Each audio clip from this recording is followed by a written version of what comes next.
Hallo und herzlich willkommen zu einem neuen Video. Heute werde ich euch zeigen, wie wir dieses Krustenbrot backen, wie einfach und schnell das geht und wie wenig Zutaten man braucht. Und es ist wirklich super lecker. Ihr könnt so viel selber entscheiden, mit was ihr würzt und was für Kräuter ihr reintut. Alles ist machbar. Und am Ende des Videos zeige ich euch auch den Anschnitt, wie das von drinnen aussieht. Ist wirklich ein super Brot, ein schnelles Brot und das Brot muss auch nicht lange aufgehen. Das erzähle ich euch jetzt alles und wir fangen dann an mit den Zutaten. Viel Spaß bei dem Video. Lasst mir gerne einen Daumen hoch da. So, als erstes geht es dann an die Zutaten. Wir brauchen echt nicht viel. Wir haben hier 500 Gramm Mehl, 400 Milliliter warmes Wasser, also lauwarm. Wir brauchen ein bisschen Öl, eine Packung Hefe, ein bisschen Zucker, ein bisschen Salz und die ganzen Gewürze, die ihr reinmachen möchtet. Also ihr könnt wirklich alles reinmachen. Das zeige ich euch dann aber gleich.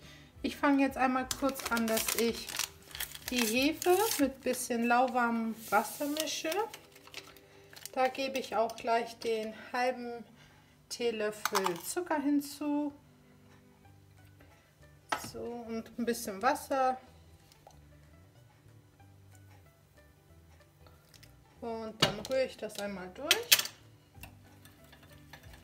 In der Zwischenzeit kann das schon ein bisschen quellen, obwohl das auch nicht sein muss. Man kann es auch direkt in dem Brot einarbeiten, aber ich mache das immer so. Das gefällt mir sehr gut. Und wie viel Wasser ihr hier reinmischt, das ist euch überlassen, da das ganze Wasser sowieso in das Brot reinkommt.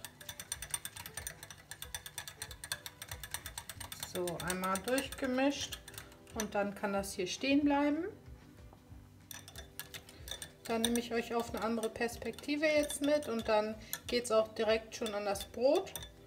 Das braucht keine Vorarbeit, also das war eigentlich schon alles. Ich werde jetzt alles in die Küchenmaschine reintun. Natürlich geht das auch alles mit der Hand. Ihr könnt das auch mit der Hand kneten, wenn ihr keine Küchenmaschine habt. Für mich ist das so einfacher. Es dauert ein paar Minuten, dann ist alles schon fertig. Ich fange direkt an, dass ich mein 500 Gramm Mehl hier reingebe. Die genauen Angaben schreibe ich euch auch unten in die Infobox. So, dann kommt erstmal ein Esslöffel Salz. Ihr könnt auch ein bisschen weniger Salz nehmen, das ist euch überlassen. Ich mache gerne einen ganzen Esslöffel rein. Das tue ich hier rein. Ja, und jetzt kommen wir zu dem Teil, was euch frei bleibt. Also ihr könnt reintun, was ihr möchtet. Ihr könnt Zwiebeln anbraten, mit reingeben oder getrocknete Zwiebeln, getrocknete Tomaten. Ich packe jetzt hier noch mal ein bisschen Pfeffer rein. Ihr könnt Sonnenblumenkerne reintun, Sesam, andere Gewürze, die ihr gerne habt. Also es wird ein schönes Krustenbrot nachher. Es wird außen kross, innen wird es weich. Das ist super lecker. Man kann es über ein paar Tage essen, wenn man es nicht schafft. Und hier gebe ich noch mal Paprika edelsüß rein. Das mögen wir auch sehr gerne. So. Und ich werde jetzt noch mal Sesam reingeben. Also wie viel ihr reintut, das ist alles euch überlassen. Das Brot gelingt immer. So, dann rühren wir das schon mal durch. Also ich habe jetzt Salz, Pfeffer, Paprika und Sesam drin. Dann kommt ein Esslöffel Olivenöl rein.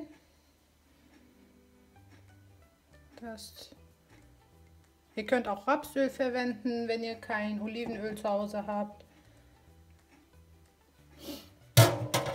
Und unsere Mischung, die wir eben angemischt haben, also die muss jetzt auch nicht lange stehen. Das kommt auch hier gleich mit rein.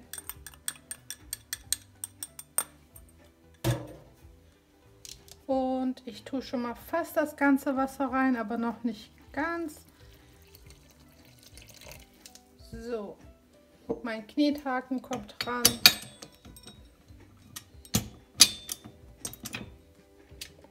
Und es kann durchmischen.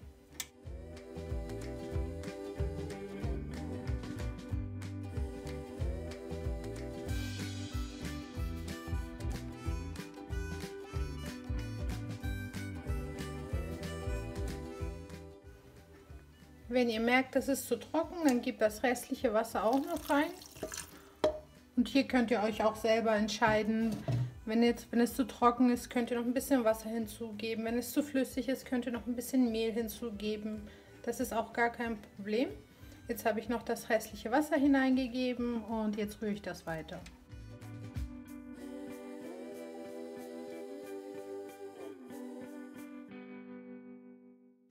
Wie man jetzt vielleicht erkennen kann, war das ein bisschen zu viel Wasser. Jetzt gebe ich noch einen Ticken Mehl hinzu.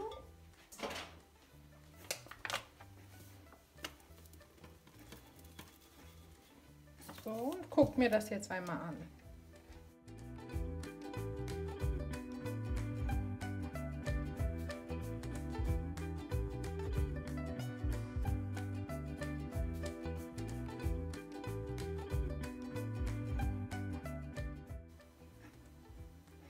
So, mein Brot ist soweit fertig. Jetzt könnt ihr das hier rauslösen und dann packen wir das gleich auf eine saubere Arbeitsfläche, kneten das einmal durch und lassen es kurz ruhen. Da ist auch das Gute, das Brot hier muss nicht lange ruhen, also es reichen schon 15 Minuten.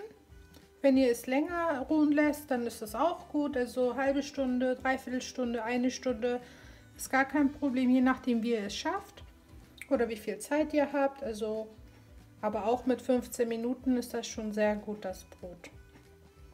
Jetzt gehen wir einmal zur Arbeitsfläche und dann kneten wir nochmal durch. Jetzt bemehle ich meine Arbeitsfläche einmal ein bisschen. So, hole unseren Teig raus, den wir gemacht haben.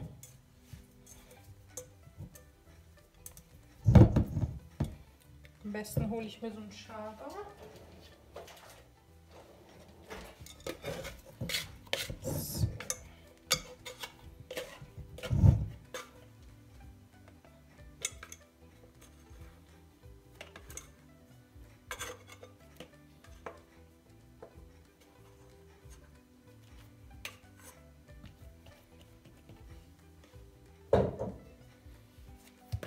So, knete das einmal durch.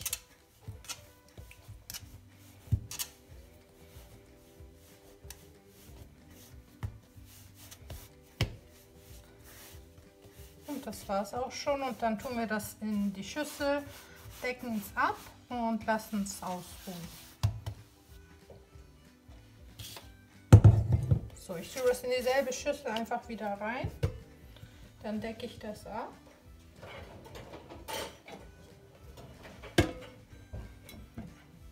Und lasse das stehen. Und je nachdem, wie gesagt, ihr könnt es in 15 Minuten schon in den Ofen tun. Oder auch halbe Stunde später, Stunde später, das ist euch überlassen.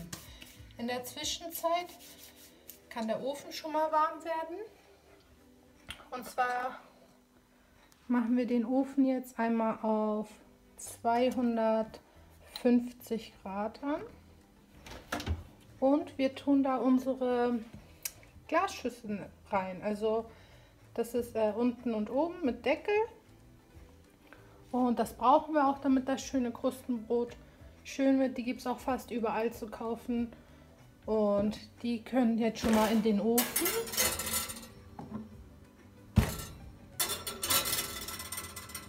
Und wir machen einmal zu auf 250 Grad Ober- und Unterhitze. Dann können die dort erstmal warm werden. Und wenn unser Brot gegangen ist, dann kommt das in diese heiße Schüssel rein, wird eingeritzt und das zeige ich euch dann gleich. So, wieder zurück. Ich habe das Brot nur 20 Minuten jetzt stehen lassen. Jetzt sieht es so aus. Ist schon leicht aufgegangen, aber es muss gar nicht viel aufgehen. Das ist gar nicht Sinn von dem Brot. Und das hole ich mir jetzt einmal raus. So. Es klebt jetzt auch nicht mehr so. Und wenn, dann könnt ihr immer noch ein bisschen Mehl verwenden. Jetzt forme ich das so leicht länglich. So. Es muss gar nicht schön sein, also es ist ja ein individuelles, selbstgemachtes Krustenbrot. Das tue ich mir einmal zur Seite. Und jetzt holen wir unsere Glasform aus dem Ofen. Und zwar den ersten einmal. Und da bitte aufpassen, es ist wirklich heiß. So, das ist der erste, der ist schon mal heiß. Den anderen lasse ich noch kurz drin. Jetzt packe ich hier mein Brot rein.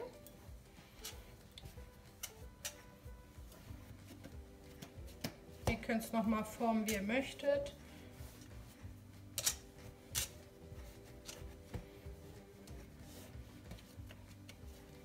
So, nicht verbrennen, nicht an das Glas kommen. Jetzt nehmen wir ein scharfes Messer und schneiden hier oben so, wie wir möchten. Also ihr könnt mehrere kleinere, größere reinschneiden. Ich weiß gar nicht, wie man das nennt. Einfach so eine Striche reinschneiden. So, jetzt beträufeln wir das mit kaltem Wasser. Man hört auch, wie es zischt, weil das sehr heiß ist. Jetzt machen wir ein bisschen Mehl oben drauf.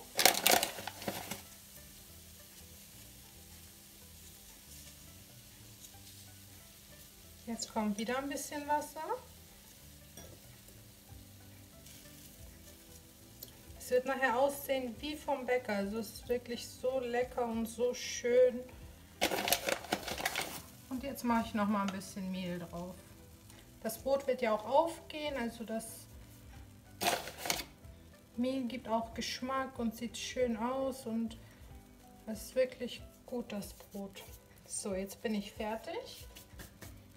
Einmal Hände abtrocknen. Jetzt nehme ich mir 2 Handschuhe und nehme den Deckel aus dem Ofen und mache es oben zu. So. Jetzt stelle ich meinen Ofen runter auf 200 Grad. Und jetzt kommt das in den Ofen.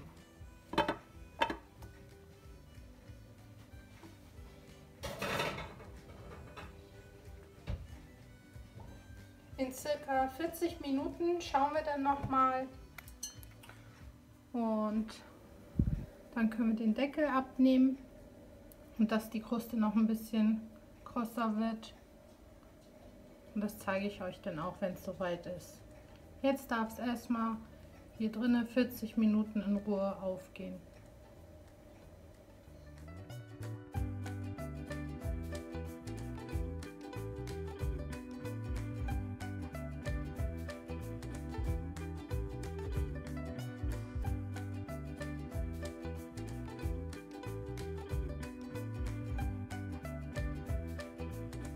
So, das Brot war jetzt 45 Minuten bei mir im Ofen.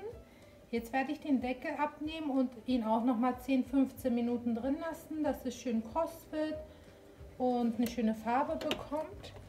Das mache ich mit euch zusammen einmal. Ihr müsst aufpassen, wie gesagt, dass ihr euch nicht verbrennt.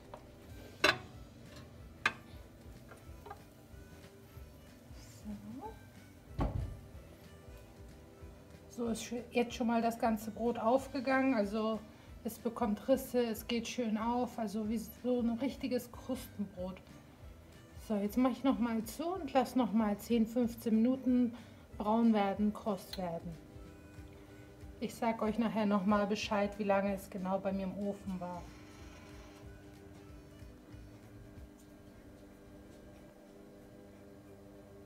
So, jetzt war beim Brot noch mal circa 10 Minuten ohne Deckel im Ofen bei 200 Grad und jetzt hole ich es raus.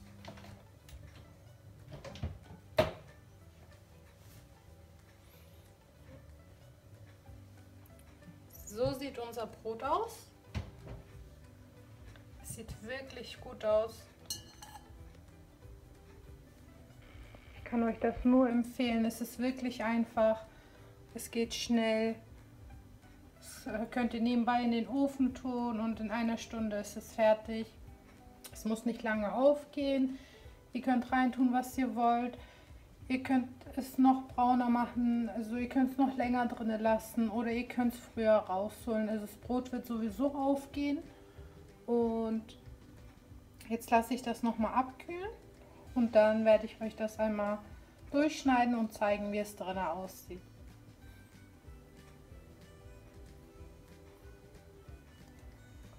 So, dann sehen wir uns, wenn das Brot wieder abgekühlt ist. Es sieht wirklich gut aus. Also ich bin jedes Mal aufs Neue erstaunt, wie schön dieses Brot wird, wie lecker das wird, wie schnell und einfach das geht mit so wenig Zutaten. Und man kann es auch einfrieren, also wenn es abgekühlt ist, in Frischhaltefolie einfrieren.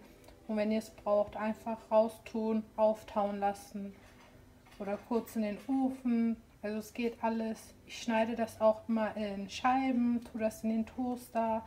Das schmeckt auch wirklich gut. Also eines meiner Lieblingsbrote, Lieblingsrezepte, wirklich. So, das Brot ist jetzt abgekühlt. Jetzt werde ich es einmal durchschneiden, um euch zu zeigen, wie das von drinnen aussieht. Und zwar habe ich persönlich für mich den Trick rausgefunden, so gesehen, dass ich das Brot einmal umdrehe und so schneide, weil es für mich einfacher ist. So sieht es übrigens von unten aus. Es ist schön kross geworden, aber auch weich. Jetzt schneide ich das einmal durch.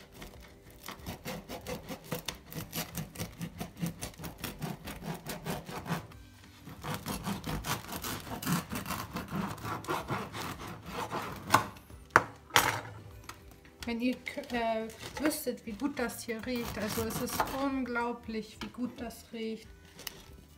So sieht das Brot von innen aus. Es ist wirklich super schön, super weich. Es ist oben kross. Es riecht so gut. Ich könnte sofort alles aufessen. Ich hoffe, das Video hat euch gefallen. Es würde mich freuen, wenn ihr das Brot nachbackt und wenn es euch gefällt, lasst mir gerne einen Daumen hoch da und abonniert meinen Kanal. Das würde mich sehr freuen. Und dann sehen wir uns beim nächsten Video wieder. Bis dann!